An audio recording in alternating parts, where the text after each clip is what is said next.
Not once did I see my goddamn face. I got to in that redo the intro. opening for this show. That's the problem. God. So I'll come up with something. But your name's on there. Ah, come on. So Hey, anyway, people. welcome everybody to the show. With me is Dan the Dancing Man. Hookers and blow, Mike Anthony already. Not yet. So Well, let me like tell you something, Mike Anthony. I wanted to buy a nice bottle of tequila, so I was suggested Padron Reposado for $100. It sucks. Don't buy it for $100. Nope. It's by Cuervo.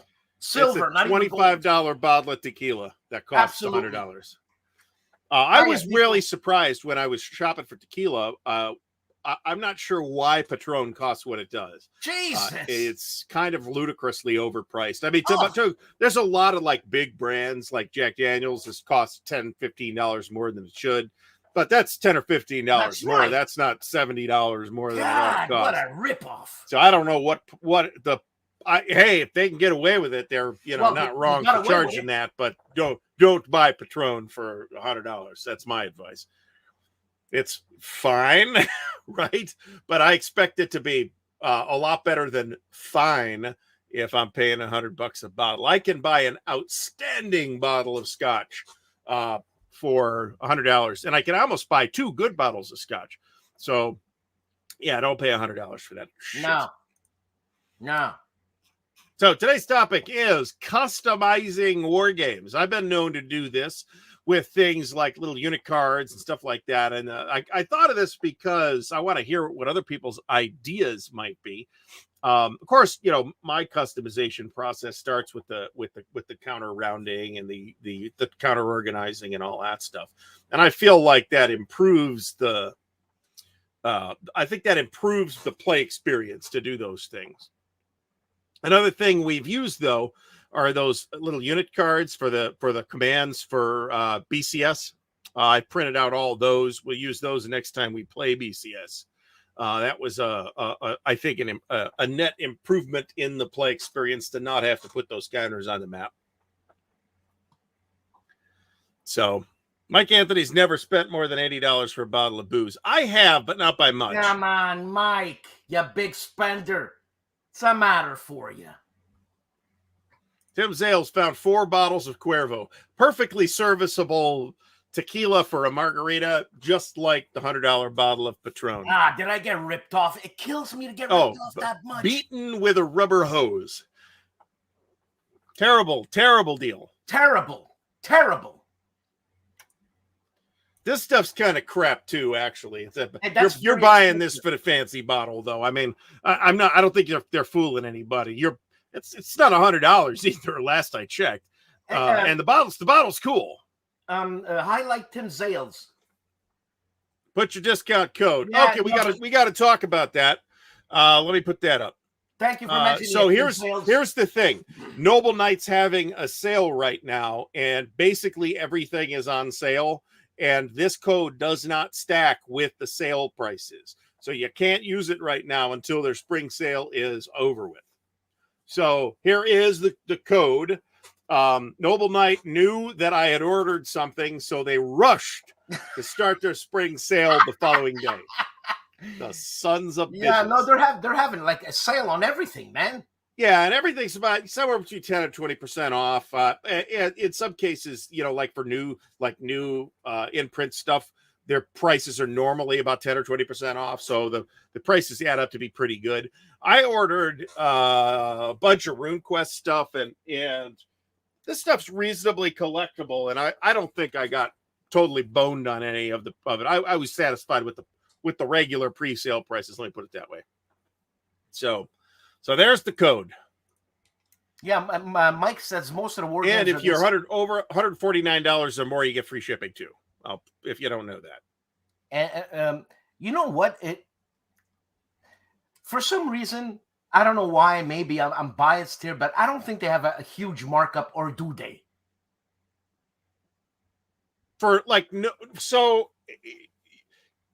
No, technically that's a correct statement, right?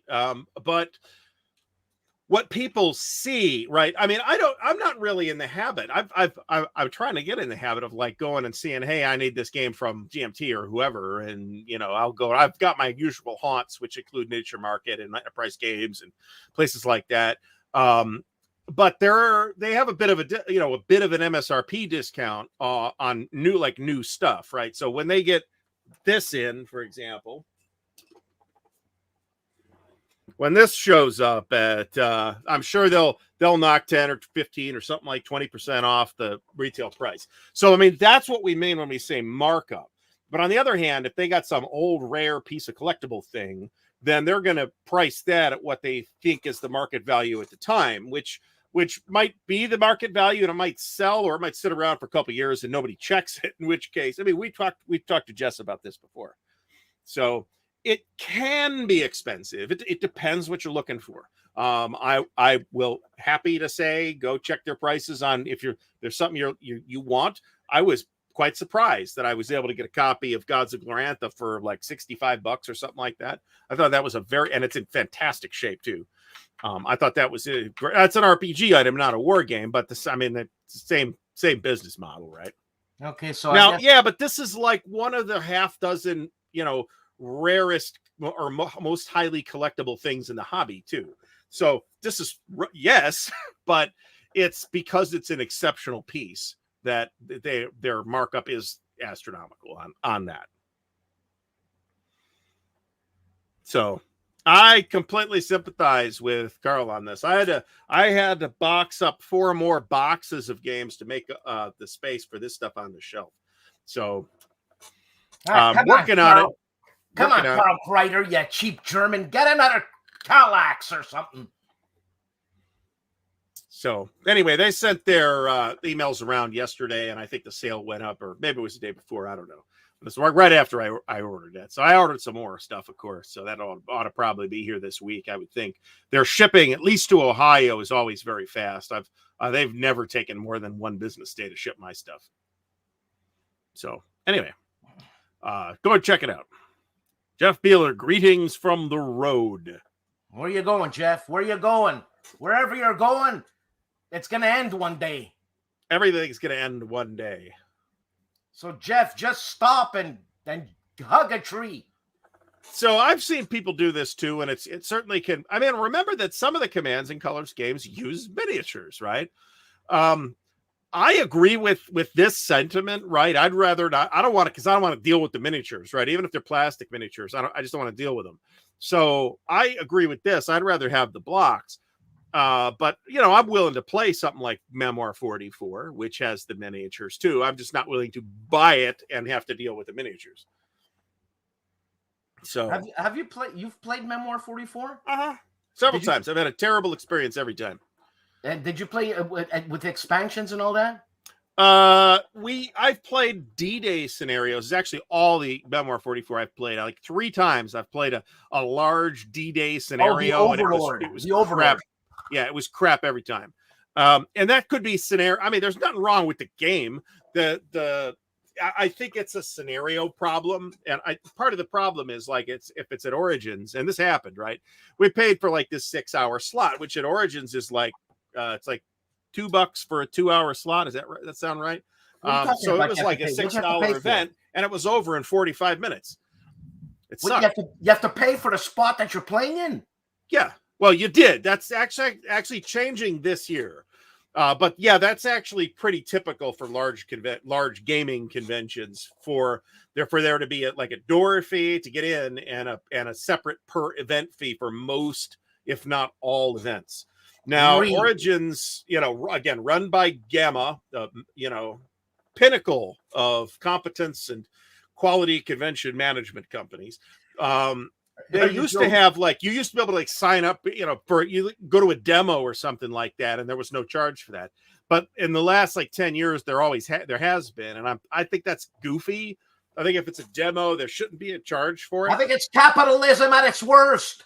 So as of this year, most events, other than quote unquote premium events, which I take to mean things like True Dungeon and stuff like that, will not have a separate charge. The day fee is more than it used to be, but this is somewhat regional too, right? I mean, if you go to a con in the UK, for example, have different expectations. If you actually go to Games Workshop's Games Day in Baltimore, that's a very different experience too. And I was last there like 20 years ago, so I don't know how the hell it works now.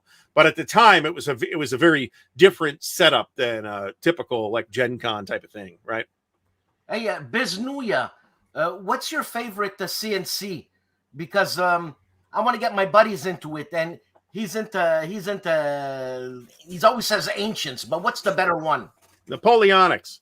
Seriously? I think Napoleonics. Ancients is good too. I like Ancients quite a bit, but for my money, I think Napoleonics.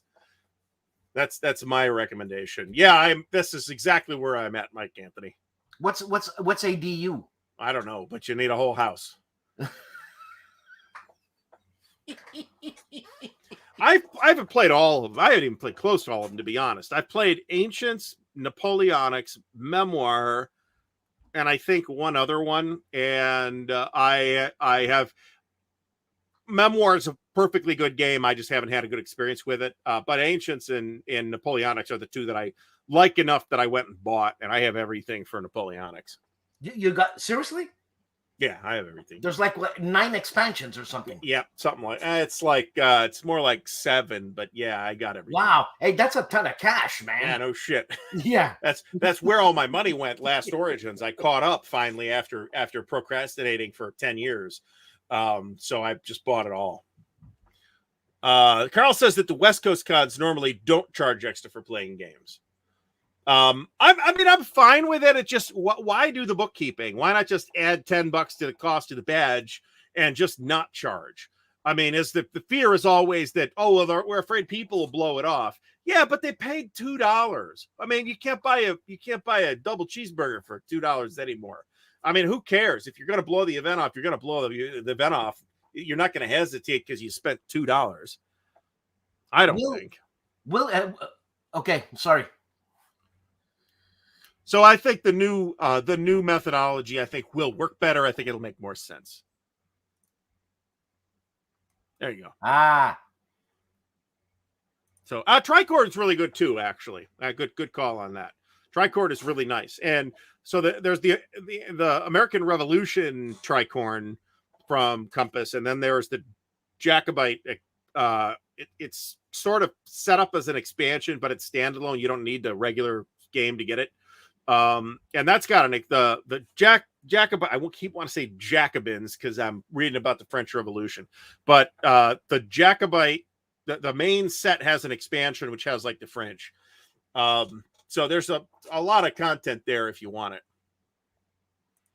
Great War. I was hearing about. I read something about this the other day that said somebody that really liked it and was happy to see that it did not really get a lot of support. I got it. I got that. Yeah, William, have they shipped in the States or they ship in Canada for $30? That seems excessive to me. It's $30. Oh, so I need to tell you this actually.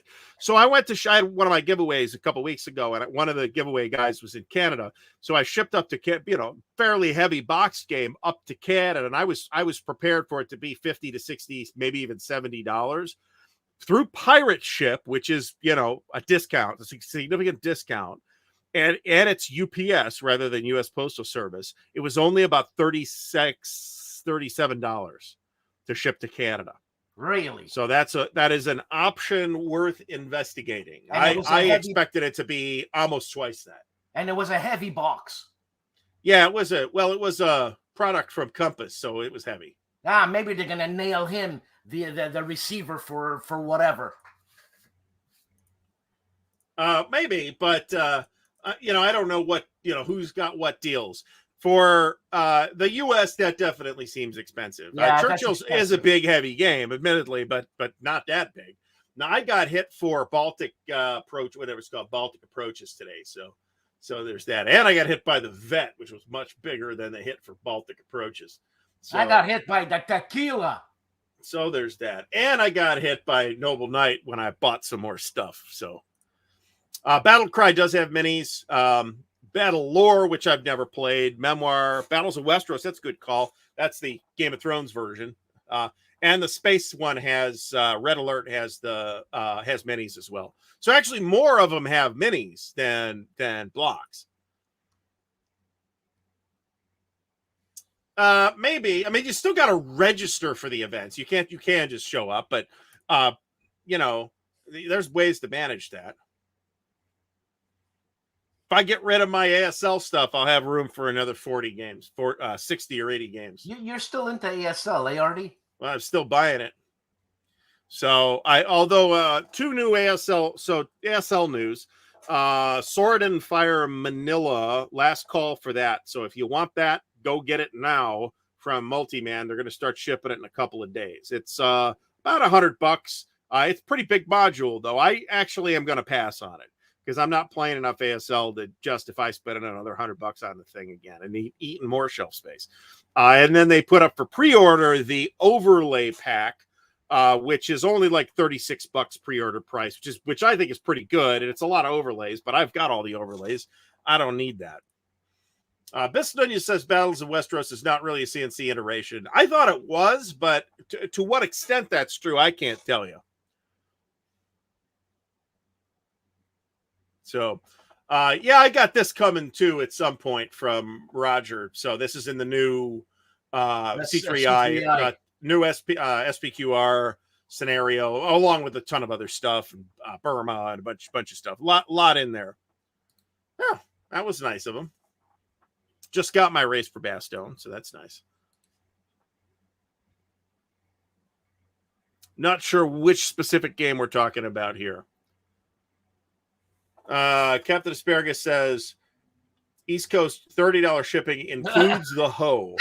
On the West Coast, it includes the blow. Okay, I get it now. Once I read the whole thing, I got it. Oh dear. There is no bottom. So it never ends. It never ends. Apparently a labyrinth scenario. So I think the World War I game came with blocks. Am I right or am I wrong about that? The World War I CNC game, or did it come with minis? I don't. What are I we don't talking know. about? The Commands and Colors. It's called the Great War. It's the World War I Commands and Colors. Oh, game. the PSC. Yeah. Of course, he's got it stolen from the library of Carl Paradis. Hold on, I got the tank expansion. I've got the Great War, the French Army expansion. Sounds like they did a fair amount of stuff for it. And I've got the Great War Centenary Edition. I'm not sure that. I mean, for me, the reason why I didn't get into that was I don't really want to play out World War I at whatever that scale is, right? What is the scale of Commands and Colors? Is a question you can ask, and you'll find that it's variable, actually. So one of the brilliant things about the system is there is no predefined scale. You scale your battle up or down to fit the board. So it's really, it's kind of amazing that actually works. But it does. It's just that, a battles game on World War I is not something I feel like I need. Yeah, this is a miniatures. Okay, so Mike Anthony says it's got minis, but you got to buy the tank separately. I assume Dan stole it all from Carl. So, well, hold on a sec. You mean these tanks? It's all good. Oh, he's got those too. Oh boy, is that Flames of War? This World of Tanks, man. Sorry, wrong one. Oh, that's a completely different product, Dan. Totally. Scheiße. Yeah, that's my description of World of Tanks too. Hold on, I got the tanks, man. Well, you just showed us the box, so I assume you got the tanks. Right. That's right. I assume they're in the box that says tanks on it. Right. You're right. Hey, look, I'm a distracted. Who'd have thought? Crazy talk. Yeah, lots of stuff here. Hold on a second. Yeah. These bookcases behind me cost me $20 each on sale at Walmart years ago. They are absolute garbage, but they've managed to not collapse. That is a World War I tank. Yeah, that's the German one. Uh-huh. That's pretty nice little models, actually. I think so too, man. Hold on a second. I got the British Matilda. Oh. Is that a Matilda? I don't know. I don't know anything about World War I tanks. I'm not Mr. Tank ID even for World War II, where there are some tanks I can recognize for World War II. Oh yeah, I got the Mark I or whatever, male and female. Okay. Sorry, the lighting's bad. No, they're actually, like I said, they're pretty nice little models. Oh, I've got two Kraut ones. This is a thing that I've always found this idea pretty attractive, because I think the idea of having your gaming area not in the house, I think is actually attractive, because then my stinky gamer friends do not have to tramp through the house to get to the gaming. So having it like above the garage or in a shed or something like that, but you do kind of need a big shed to do it, but not a crazy big shed necessarily. You can have a hell of a game room in say 10 by 14 space. Didn't the Frenchmen have a tank in World War I too? I assume they did. That's me pressing on the goddamn keyboard.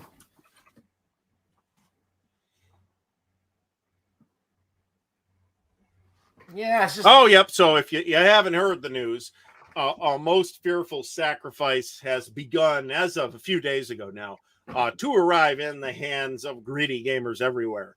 And it looks just as nice as everybody knew it was going to look. So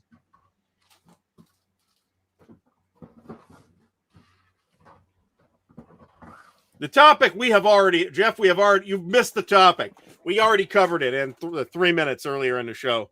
And now we're talking about whatever random stuff Dan comes up with. So there you go. You haven't taken it out of the shrink wrap yet? Are you kidding? You got to bust that down and play it. It's Relax. Highly playable. Tons of scenarios. Easy to play, too. Yeah, I'm looking for someone to play it, for God's sake. Mm-hmm. Hey, don't you me. It's a bit, it's a big footprint too. It's about 3 by 5 when you put both maps together. Yeah, but it's like a little bit of an event when you play that because of the big boards. It's very colorful and blah blah blah. Oh yeah. It's a very beautiful component quality. I've never seen anything from Flying Pig that doesn't have really nice component quality, to be honest. So I have no idea. More of it here showed up today. I'll film an unboxing of it, but I don't know when C3I is showing up. That's the only other thing it's en route right now. That and random RuneQuest stuff from Noble Knight. So there are so Tony Burkett, the designer of the Third Winter, has a gaming shed in his backyard, which is absolutely palatial. So I have seen pictures of it. It's very nice. Tony who? Tony Burkett, the designer of the Third Winter. Oh yeah. Mm-hmm. Is this for? 5-point font is really small. You're talking about in Most Fearful Sacrifice? I'm trying to remember if that's even got a CRT. Yeah, well, a CRT. So Blind Swords kind of does, but I assume it. Maybe it works the same. I'm not 100% sure about that. Yeah, I was talking to Robert Carroll. He told me there is a CRT. Okay, I there is in Blind Swords. I can tell you that, but. So it's a nice product, right? It's a well-developed, physically, it's a really nice product.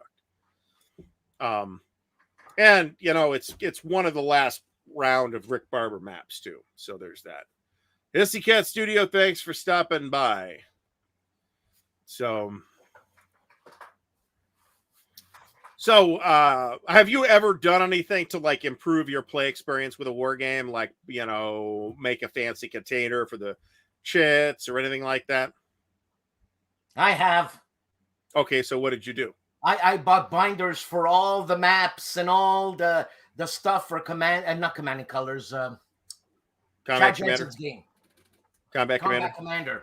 Okay, that makes sense. That counts, I think. I've got the whole series, so it's like you can't bring all these boxes and you put the maps in one place. Here are the maps, and here are the rules. So I'm not sure what's driving this dynamic, but I do kind of feel like GMT is leaving some money on the table by a lack of support for Combat Commander at this point. I think people would buy 2 or 3 scenario packs a year for that thing. Absolutely. And they haven't done one in years. So, I mean, obviously Chad passing away, I'm sure took a lot of gas out of development efforts. And I don't know who else, was doing stuff. So, I mean, that's not like me yelling at GMT. It's just, it'd be nice if for those, and I say, it's not a game I like, but for those people who do like it, and there's a lot of people that do like it, it would be nice to have some more scenarios, right? That's interesting. Oh yeah, so I saw those in one of the unboxings. Those actually are interesting looking and fairly decorative as well. And of course, you can absolutely go run down whatever player aids on BGG or wherever else. The BCS unit cards are all on the Gamers Archive, for example. You can download all that stuff, print it out. I've already got the cards for AirCore already printed out, laminated, all that stuff. Jeff Beeler, Dan needs to start in Montreal. There already is one, and I was at it this weekend, and it was a Combat Commander tournament. All the time cool. They have it, and it's a Stack Academy. So do they? Oh, so that's the convention, right? Yeah, 3 days, man. It was. Did you have video for that? From that? Did I miss it? I shot the video. And I've got to edit it and put it together. Okay, I understand. Editing sucks. We should all have enough money to hire editors, but we don't. No. So yeah, I've actually done. Do I have anything behind me like that? Maybe. Another thing that I've done, this took a lot of trial and error to get this to work, is I made tuck boxes for the cards for some games. One of the nice things about having a colored laser printer is I can get away with doing stuff like this on an economical basis.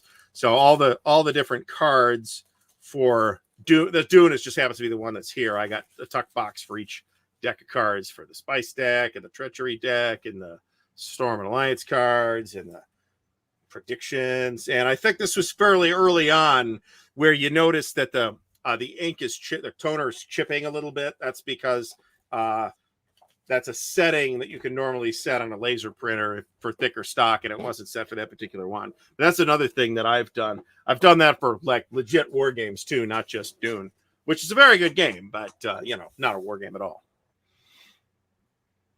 So I'm a little surprised that we don't see more of this, actually. There have been at least a couple of games, which I wouldn't call war games.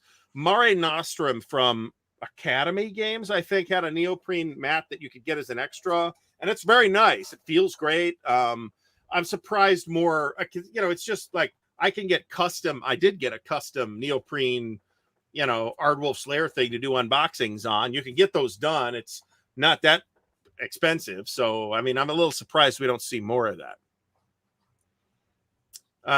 This is a great idea, and I've seen a lot of folks do this, actually, is to get the map blown up by about 120%. I've seen that those and maps. That doesn't sound like a lot, 120%, but it adds a lot of finger space between the hexes. Let me put it that way. So I've seen a lot of folks actually do that. Carl says he's got a buddy that has clear bingo chips for Unhappy King Charles. You can see who controls each. That's a good idea.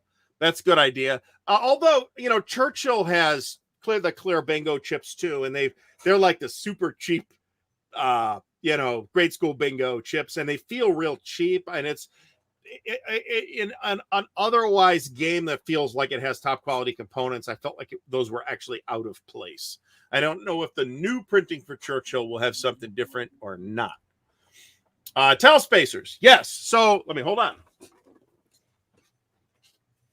Tile spacers. Tile spacers. People call them KTX markers. You get the smallest ones. You can get a bag of about 500 of these from a home improvement store for $6, something like that. And you'll have like a lifetime supply of these things. And you can use them to mark various things. Oh, I see. Various things to mark various things is something I'm a big fan of. So what I did was I ordered, if you go to Amazon and look for counting blocks, among the search results, you'll get a set of 1,000 tiny, like, I don't know, 10-millimeter blocks. They're plastic, and they're in 10 different colors. So you get 100 of each. It's way more than you need. And you can use those blocks. I use it for OCS. I mean, you can mark, HQs or supply heads or detrainable hexes or whatever you want. And it's really useful. This is true. I don't know about a lot, but at least some of the stuff from Hollandspiel I know has canvas maps. Are the canvas maps done through Blue Panther 2? I guess is my question. Yeah, yes, they are. Okay. Does designing a player head for the Great Heathen Army that actually allows you to a playable quick reference count as a customization? No, designing a new player raid, I think, is a customization rather than fixing the game. I mean, I don't think that breaks the game not having maybe problems with the player raids. I'm willing to be proven wrong given a specific example, though. So for the stuff I play, I mean, large scale hex encounter stuff, canvas maps are not really a practical option, right? But if you're playing something like Mare Nostrum, for example, yeah, why not? Nothing wrong with that. Okay. Well, what kind of neoprene mats is DVG selling, though? Is it just like, I don't know what they have. Well, I've got one. Quite a while. I'm using mine right now as a mouse pad. Well, yeah, that's exactly. There you go. That looks fancy. Okay. Well, that's a mouse pad. Jeff Beeler asks, "What do we think are the most good-looking war games?" These right here are the best-looking war games. Great campaigns of the American Civil War. Oh, they're beautiful, in my opinion. I mean, the boxes. All I know is the boxes from that, and the boxes are great. The box art's all great too. Actually, the old ones are nicer. I think the boxes of the Avalon Hill ones are better looking boxes than the boxes of the multi-man ones. But the multi-man counters are better looking than the Avalon Hill counters. That's just the times changing. But also the multi-man had a bit of a hiccup in the first two games with the way they were doing the counters, where it was a little too visually cluttered as well. So that's a thing I've talked about in the past. Carl got the large neoprene map for Fantasy Flight's Game of Thrones game. I wonder how different that is from the first edition of that. Of course, I think Fantasy Flight didn't Asmodee buy Fantasy Flight and fired everyone, so Fantasy Flight doesn't really exist anymore. Am I remembering that correctly? Custom neoprene. I went through. I'm trying to remember who I went through. I'm not sure, but if you search for like custom neoprene, you'll find a bunch of places that'll do it. And they'll do a one-off. I got a one-off. Yeah, it'll probably cost you $40, $50, $60 depending on how big it is. But yeah. Elliot Marin says now that he's got paper games with paper maps such as OSG, Austerlitz, and War for America, he's bought 4 plastic 24 by 36 top loaders for the 22 by 34 inch map. So absolutely. Yeah, so those are what's that? That's fantastic. I have one. For single map games, that totally works. War for America's 2 maps though. And unless you're willing to just deal with a gap between the maps, which I would not be, that's problematic. But then again, I would just put plexi over it anyway, so I'm covered, right? So, yep, mentioned those before. Yeah, supposedly you could paint these too if you get the right kind of paint. I've never tried that. That seems like a lot of trouble. Bobby or Tony the Levin. Counter divider from Once Upon a Game. Are those the ones that Mo uses too, I think? Or are those ones that Mo made? I thought those were ones that Mo made. And they're little dividers that fit in a compartment for GMT trays. And boy, they're super useful for a lot of stuff. So, see, this is true too. Yeah. If the cloth map is thematically appropriate, that's even better. Pax Pamir, yeah, maybe, but the pieces. I mean, I've never played Pax Pamir. Okay, so I've seen it played though, and it looks super deluxe already. It's got a cloth map. It's got little, I don't know what they're made of, clay or whatever pieces, resin pieces, something like that. Space Empire 4X, yeah, you could pimp this out with, I think, pretty cool with little have like little planets on stands and stuff like that. That would be pretty cool. Iggy says large neoprene map for High Frontier for All, which is the latest version of High Frontier. Yeah, those top loaders are sold as poster sleeves for the most part. So Jeff Wheeler's asking, which Napoleonics Wargame series has the counters in the color of the regiment's uniforms? That is Labatai. The new Glory and Empire from DVG will have that too. And they're beautiful counters. And the Labatai counters are beautiful counters too. The trouble is that because of that, you can have, not to say that it's inevitable, but you can, develop a certain amount of visual confusion while playing the game because your Russian guys have red counters, for this one particular regiment. So, you kind of got to be willing to deal with that. And in the smaller games, it's probably not as big a deal. In a big game like Borodino, for example, man, you're going to have a lot of, or Wagram, you're going to have a lot of stuff on the map. Somebody's probably going to get confused at some point. And what the rules impact of like regimental cohesion is in Labatai, I have no idea. Although, there's a talk of a Labatai video in my future. So I've done this too. I've got a poster frame with those cheap plastic poster frames. They run about $10 at Walmart. And they'll fit a standard sized, Wargame map as well. Or you can just use the plastic and put it down and tape it down. And I always tape the plexi down with blue painter's tape to keep it from shifting. Because if it shifts, that's bad news. This sounds like suspiciously like cheating to me. Did I say DVG? Yeah, it's lock and load. You're absolutely right about that. We mentioned a DVG, so that's why I probably said DVG. But yeah, that's a lock and load item. And that may be a lock and load item that I take a pretty serious look at too. This is true. True. Shooting at your own guys is in fact a thing that happens sometimes. We try not to talk about it. I have seen pictures of this done, but I've never played Kingmaker at all. So you do kind of get all that heraldry, right? Or for that matter, you get that in Blood and Roses too. Crown of Roses is the game I'm thinking of. You get all the heraldry in the game, right? So you could actually totally do that if you were totally inclined. Yeah, this is true. But that's not a piece of where I just moved the other guy's pieces for the last 20 minutes. That's not a mea culpa I want to have. So. Yeah, it's just I am not opposed to trying it. Just the opportunity has not shown up for me yet to try PAX Premier. It's supposed to be very good.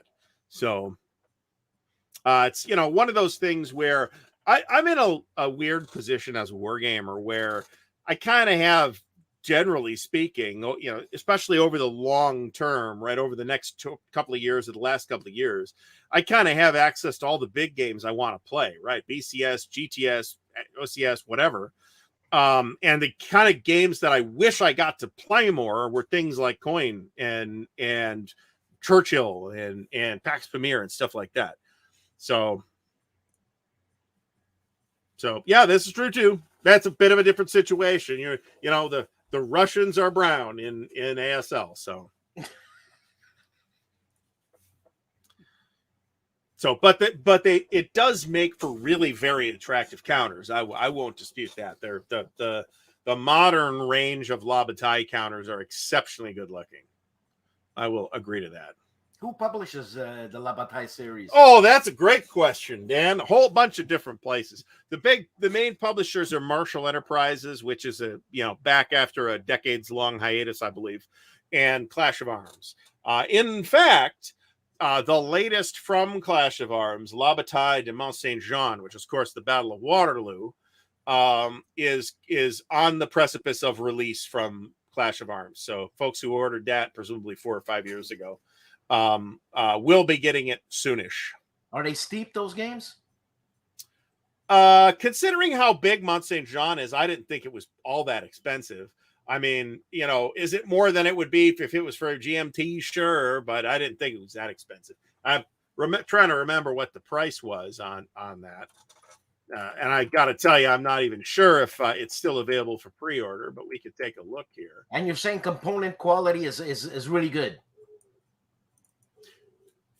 So like playtest quality, proofreading quality is maybe not so hot through Clash of Arms, but component quality, I've never really been disappointed with anything remotely recent from them.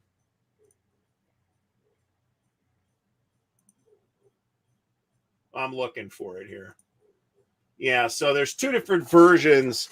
The deluxe, which is the whole game, is 141, which includes shipping. And the update kit is 63, which again includes shipping. So I don't really think those are bad prices. So you need the deluxe version if you don't have Lenny and Quatre Bras. If you have Lenny and Quatre Bras, you can just get the expansion, which just has the extra stuff that you need. And I assume it's 4 maps. That's a guess, but I think that's probably correct. I don't actually see that on here, but I think that's probably correct. There was a previous edition of it, I believe, also from Clash of Arms, which required you to have the then current versions of Lenny and Quatre Bras. So, which was a weird choice, right? To say that you need these two lead-in battles so that the same troops could show up at Waterloo the next day or 2 days later or whatever. That's weird. These are not actually linen, but they have like a linen feel to them. They're really nice. Actually, I don't have any Labatt games, but I do have Triumph of Chaos 2nd edition from them, and it's got those linen feeling box and maps, and it's really nice. It feels really nice. Riddled with errata. But the components are gorgeous. The counters are gorgeous too in that game. No, it will not.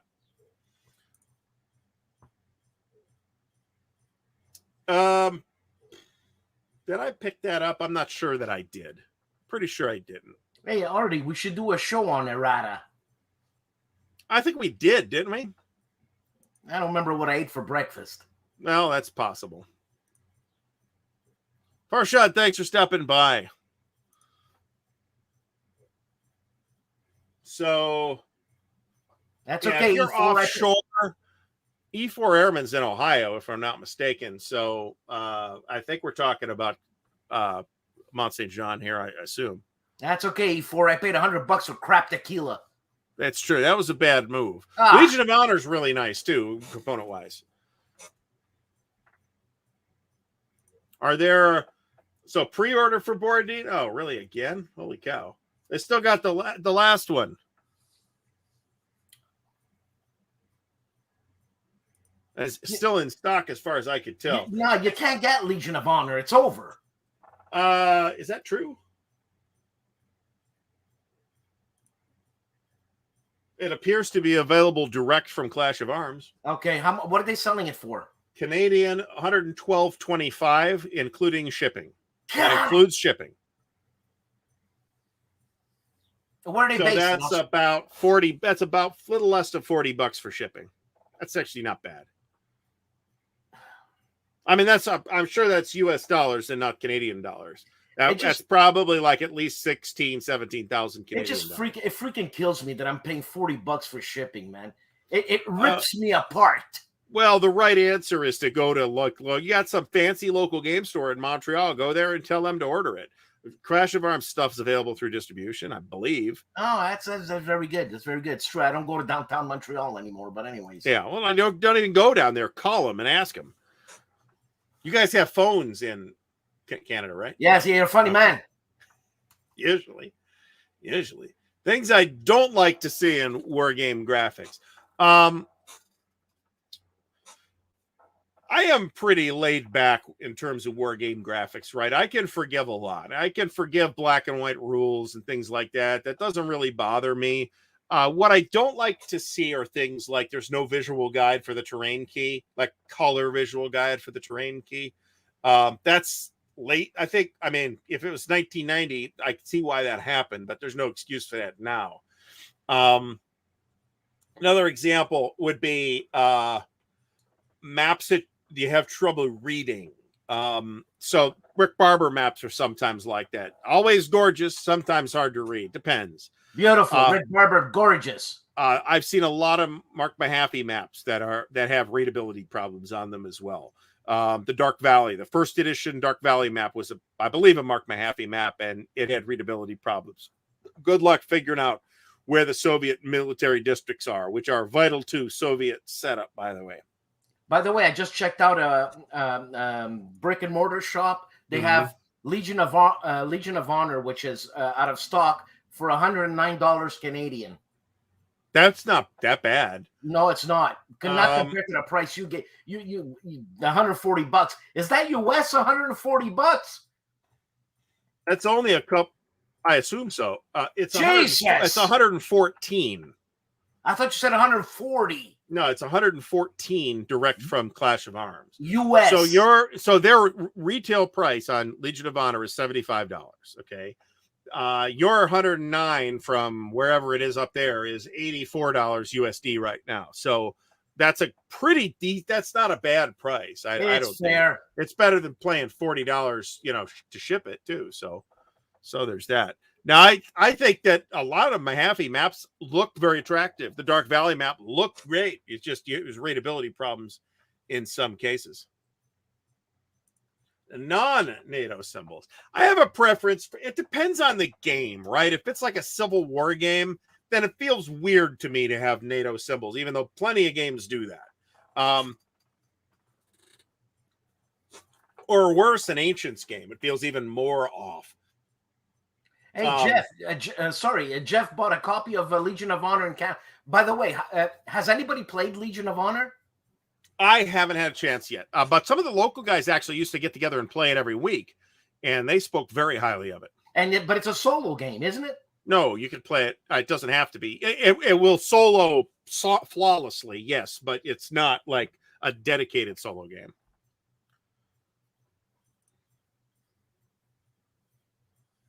Okay. That's different. Now, is that Marshall Enterprises or is that Clash of Arms? Because Marshall Enterprises is soliciting for their next game now as well, and I have a very low opinion of quality control of things that Marshall Enterprises is doing. So FYI. Hey, that's cheap. There you go. CID 50. That's pretty good.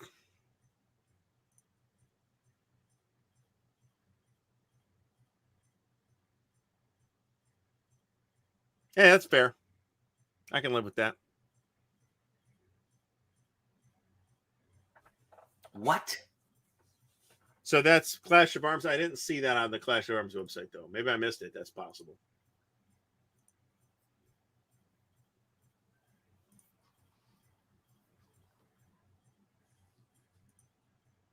Yeah, I'm not seeing that on their website. I'm not saying it's not there. Their website hasn't been updated since about 1995. So it's a little hard to find stuff there. There you go. Yeah, Carl vouches for Legion of Honor. Carl, you got a cheap copy to send me, for God's sakes. From California, it'll be even more expensive. God. Get the special sunshine tax in California. You know? And it ain't worse than Quebec, let me tell you. No, Quebec's even got their own special taxes that the rest of Canada doesn't have. We tax on the tax. So, and I'm not joking. John Longshore, welcome back. Kind of tired of that movie, to be completely honest. It was charming the first 30 times I saw it, but it's kind of worn off at this point. So, I was telling Dan, this is exactly right. You got the sunshine tax. You got great weather there for pretty much all of California. You got like two kinds of weather in California. You got it's beautiful and shit's on fire. Are your two weather forecasts for California. And you know, all in all, you got more beautiful than shit's on fire. It's bad. But you do have a certain amount of shits on fire. And when it's on fire, is it ever on fire? Oh man? Yeah, it's like 30% of the state is on fire today. Jesus. So, I mean, it's the housing cost really that kills you. Other stuff, it depends. Like gas is more expensive in California. Everybody expects that to be the case, like noticeably more expensive. Certain things are the same or cheaper. Like booze is cheaper in California than it is here in Ohio. You know, our gas prices just went up, and I'm going to talk in gallons. You know what a gallon of gas cost us? I'm guessing about $9 or $10 Canadian. Christ, $8. So, that's cheap, right? What's that like? That's like 14 cents US dollars. So you said $8 CAD to USD.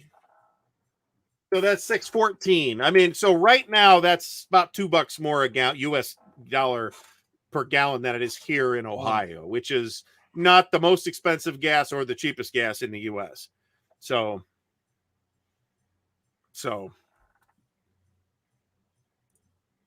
this is true, at least in parts of California. A lot of California, this is definitely true. Well, yeah, this is why the state's on fire most of the time. I hadn't even thought of that. Yeah, well, Bobby, that's true. Weed is way cheaper, especially when in Ohio you got to figure in the cost that you got to pay the lawyer to get you off when you get caught with it by the cops. Bobby, so I had 4 plants and I got 2 pounds from that stuff, and I think I lost a couple of ounces here, and I don't even know where it is. So that's cheap. I'm not sure where it went. No, I'm telling you. I can't find a couple of ounces, man. Meanwhile, all the chips are gone too. Oh, man. Yeah, so Quebec has like additional like taxes over and above like the regular Canadian. It's insane. I know that just from doing business with Quebec. It's insane. There you go. Don't do drugs, kids. This is your brain on drugs right here. Don't do drugs. Death Valley gas station now is probably $10 or $11 a gas. I drove past the Death Valley gas station. At the time, gas was probably $1.95. Gas there was about $5. So pretty much 250% regular price, which it puts it at about $10, I think. Wood Chips and Iron Men is one of those very rare situations in which I would consider buying and painting miniatures for. Unfortunately, I am not the person to ask this question of, or I would probably have bought them already. But you could absolutely use miniatures with Wooden Ships and Iron Men. And, anybody doing Age of Sail, I would just search for Age of Sail miniatures. There you go. He's moving to Canada, where you get the free government weed every month. Every month? Are you kidding? I told you. All he has to do is clean the house. He's going to find an ounce or two. Yeah. Well, you got to be concerned about this too, but everybody's got what's more expensive? ASL. Yeah, yeah, absolutely. No, it's not close. And not even. Yeah, legal in Michigan now. It's literally legal everywhere but here. Why do I live in Ohio? I don't know. I probably still wouldn't do it even if it was legal, but at least I wouldn't have to ask myself the question of whether I want to deal with jail time or not. So this will gradually change. I mean, I've seen a lot of Teslas here on the road in Ohio too, actually.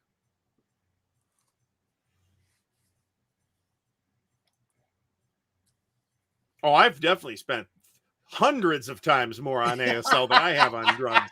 But that's I've spent very little money on drugs. So there you go. GHQ Micronauts. We got a fair amount of electric parking here in Ohio, I can tell you that. Well, you get to keep, that's true. You get to keep the ASL stuff at the end of the day. You didn't smoke it all. I mean, you could smoke your ASL stuff. And there's probably somebody that has tried that. Manders, let me tell you something. I don't smoke weed. It doesn't agree with me. I go paranoid. So I grow 4 plants. I get 2 pounds and I give it away. That's like $10,000 worth of weed in this state. Well, I can't. If I sell it here, I'm encroaching in on Hell's Angels territory. You want to do that? That's probably not the greatest idea. But you sell it to the Hell's Angels and give them a discount. Yeah, no. How should a wargamer approach RPGs? Any recommendations? Boy, Farshad, I don't think I can get to this. in 5 minutes, to be honest. But fundamentally, I mean, games I recommend to people are games with close roots in wargaming anyway, things like Classic Traveler and stuff like that. And depending on the game, you could play it even like a relatively recent game like D&D 4th edition, which is no longer the current edition of D&D, but you could play that in a very tactical way. I've got a lot of opinions on RPGs. That's why I'm going to start doing a monthly RPG stream. So tune in for that. And that is a subject we can talk about. But I don't think I can do it justice in the 4 minutes we have left here. This is kind of true. I could have said, screw it, I'm going to buy 10 copies of Fire and Sword, Vanilla, or whatever it's called. And I'll just sit on them for 3 years until it's not available anymore. And then they're going for $300 a piece. Sir, and what do you buy them originally for? The pre-order price, I believe, is $100. Yeah, that's a decent investment. If you buy thousands of dollars worth of that, man, I ain't got the place to store that, and I don't want to tie up $1,000 in ASL stuff for the next couple of years. Traveler or Delta Green? I'm gonna show. I'm gonna say Traveler, but I do like the Delta Green material and Call of Cthulhu in general. So Delta Green was a supplement for Call of Cthulhu originally, and then it became its own standalone RPG, which is basically Call of Cthulhu with Delta Green in it. So, I'll say Traveler here too, but a lot of people loved Twilight 2000. That was another RPG from Game Designers Workshop back in the day. Dan is the Johnny Appleseed of weed. Fantastic. I'm so going to get demonetized over this video.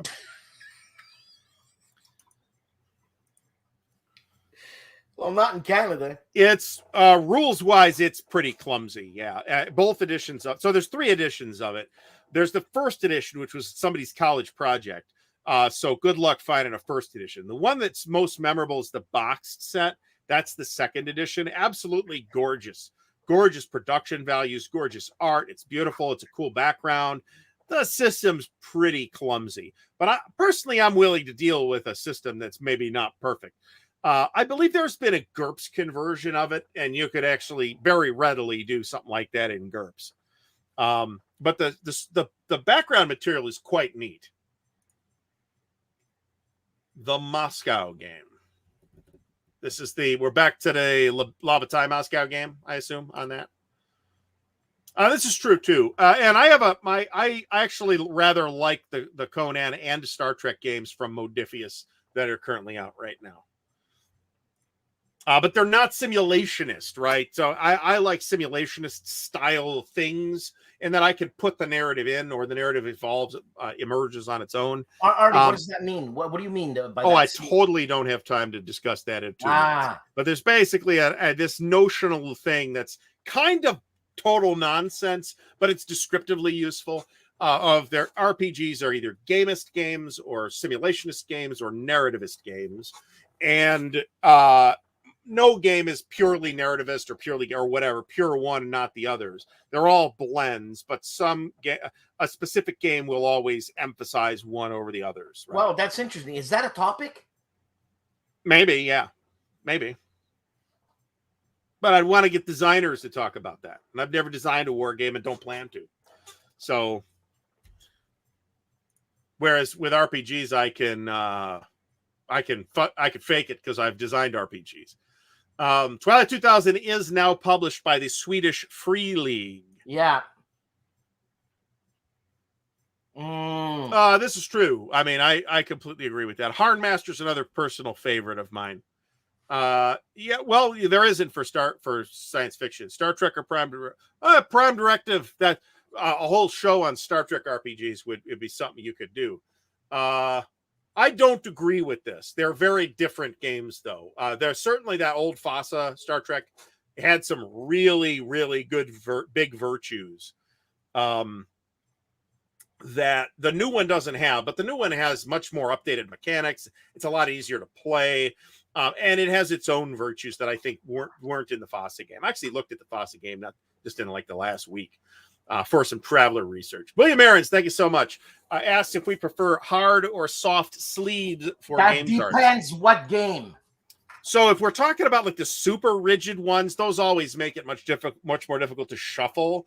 So I prefer the thicker but still soft sleeves. Those are the ones I buy. This might be true, but I'm not dealing with that nowadays. So supposedly the new Twilight 2000 is very tactical, much more tactical than the. There you go. Than I expected. I think based on Free League's other products, some of which I do. It is very tactical, by the way. The old FASA Star Trek is really very neat in a lot of places. Actually, there's some really interesting things in there, and they did some absolutely top notch. Isn't that worth a fortune now? If you can get it, it's not worth that much. I mean, if you talk, they did a lot of stuff for it. Actually, there's a lot of product. So if you're talking about buying it all, yeah, it'll add up pretty fast. But I mean, no, the box set's not that expensive. You can get it for less than $100.